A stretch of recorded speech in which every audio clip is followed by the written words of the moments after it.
Welcome to the Daily Spiral. Okay, let's talk. For real. You know the dance, right? He gets all distant, and you immediately go into panic mode, blowing up his phone.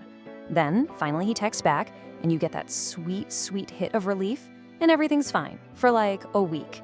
Then, here we go again. You think this whole emotional roller coaster is, I don't know, passion? Spoiler, it's not. And honestly, it's not even about him. This is a classic pattern. It's called the Anxious-Avoidant Trap, and honey, you're stuck deep, deep in it. And before you start spiraling and thinking you're just crazy, let's get one thing straight.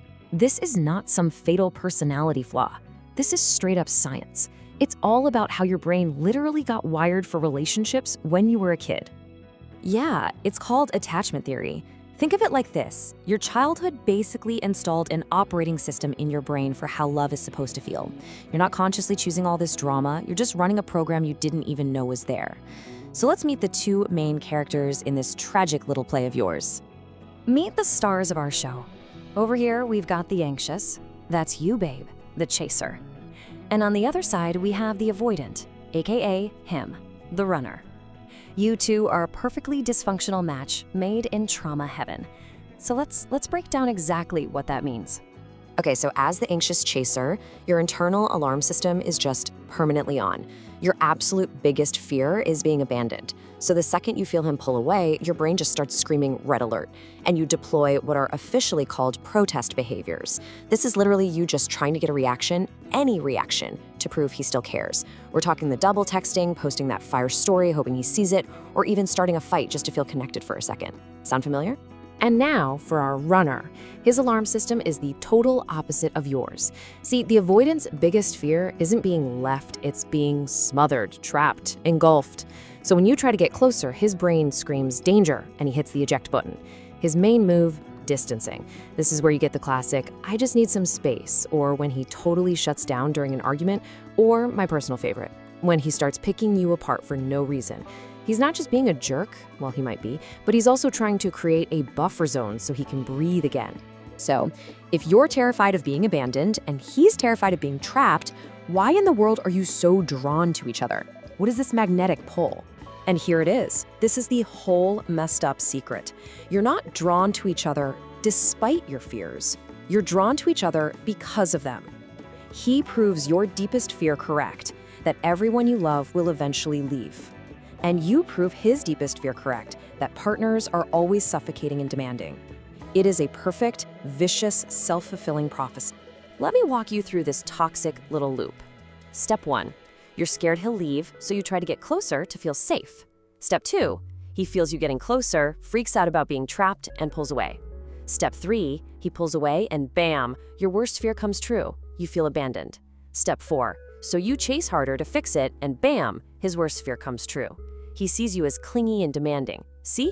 You both walk away from the interaction feeling totally justified, thinking, see, I was right all along.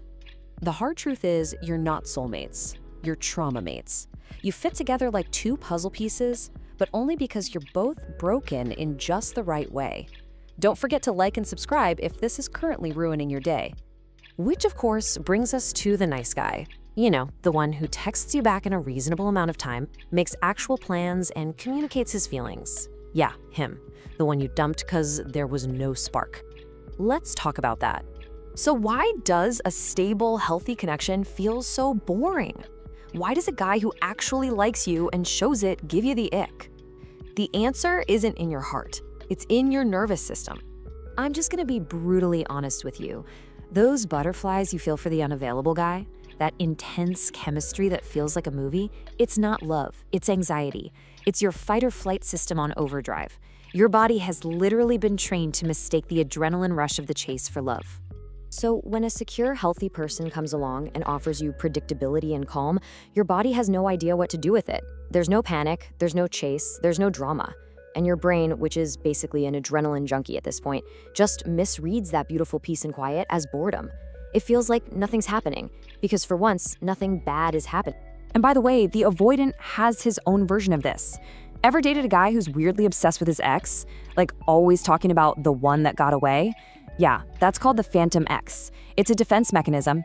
He He keeps this perfect, idealized memory of an ex in his head so that no one in the real world, aka you, can ever get close enough to actually trap him. All right, we've gone through the science. Now it's time for your official diagnosis. This is the tough love section. Buckle up. Let's be crystal clear. This intense, painful, on-again, off-again dumpster fire you're in, it is not a twin flame journey. It is a trauma bond. You are addicted to a cycle that works just like a slot machine. It's called intermittent reinforcement. You just keep pulling that lever, and every once in a while, it pays out just enough affection to keep you hooked, even though you're losing 99% of the time. The highs feel so high only because the lows are so incredibly low. The only way out of this is to go through it. The only way to stop picking the same guy in a different font is to heal the part of you that thinks this chaos is all you deserve. Seriously, go to therapy. So I'm going to leave you with this question. The next time you find yourself chasing after someone who's running away from you, I want you to stop and ask yourself, are you actually in love with them? Or are you just comfortable with the familiar sting of the chase? Thank you for spiraling with us.